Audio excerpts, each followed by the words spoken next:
that there are four fundamental forces of nature. They are gravity, electromagnetism, the weak nuclear force, and the strong nuclear force. There is another elementary particle called bosons that occupy a special role in particle physics.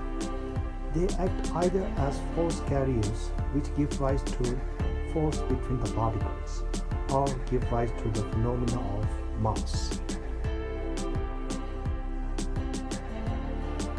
Unifying gravity with the other forces has been so far unsuccessful because the Albert Einstein famous descriptions of gravity, the theory of general relativity, breaks down in the quantum realm of subatomic particles.